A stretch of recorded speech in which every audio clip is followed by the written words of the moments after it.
Hi అండి అందరికీ. ఈరోజు నేను ఎగ్ బుజ్జి చేస్తున్నాను. ఎలా చేస్తాం మీరు ఈ వీడియోలో చూసేయండి. ముందుగా స్టవ్ ఆన్ చేసుకొని ప్యాన్ పెట్టుకొని దాంట్లో 2 టేబుల్ స్పూన్ల ఆయిల్ వేసుకొని కొంచెం జీలకర్ర వేసుకొని తర్వాత ఉల్లిగడ్డలు వేసుకొని వేయించుకోవాలి. ఉల్లిగడ్డలు తొందరగా వేగాలంటే కొంచెం అల్లం వెల్లుల్లి పేస్ట్ వేసుకొని వేయించుకోవాలి. తర్వాత కొంచెం వేగిన తర్వాత దాంట్లోకి మిర్చి చిన్నగా కట్ చేసుకొని వేసుకోవాలండి. ఇలా వేసుకోవాలి. తర్వాత కొంచెం పసుపు యాడ్ చేసుకొని కలుపుకోవాలి. కలుపుకున్న తర్వాత కొంచెం కొత్తిమీర కూడా వేసుకొని కలుపుకోవాలి. ఇలా వేగిన తర్వాత ఒక స్పూన్ కారం వేసుకోండి. కొంచెం సాల్ట్ యాడ్ చేసుకోండి.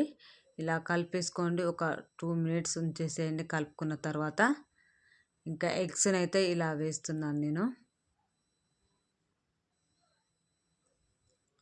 ఒక 5 మినిట్స్ మూత పెట్టేసేయండి. తర్వాత ఇలా అయిపోతుంది. తర్వాత దీన్ని మొత్తం స్మాష్ చేయండి. ఇలా కలిపేసుకోండి. మన ఇంట్లో కూరగాయలు లేనప్పుడు కానీ సడన్గా చేసుకొని తినడానికి చాలా బాగుంటుందండి. ఒక్కసారి ట్రై చేయండి మీరు కూడా. చాలా చాలా బాగుంటుంది. తర్వాత కొంచెం కరివేపాకు, లాస్ట్లో కొంచెం ధనియాల పొడి యాడ్ చేసుకొని కలిపేసుకోండి. అంతే, ఎగ్ బుర్జీ రెడీ అయిపోయింది. టేస్ట్ అయితే చాలా బాగుందండి. ఒక్కసారి మీరు కూడా ట్రై చేయండి. మా పిల్లలకి ఎప్పుడు అడిగినా ఇలా చేసి పెడతాను. మనం చారులో కానీ పప్పులో కానీ నంచుకొని తింటే చాలా బాగుంటుందండి. ఓకే అండి, బాయ్ బాయ్.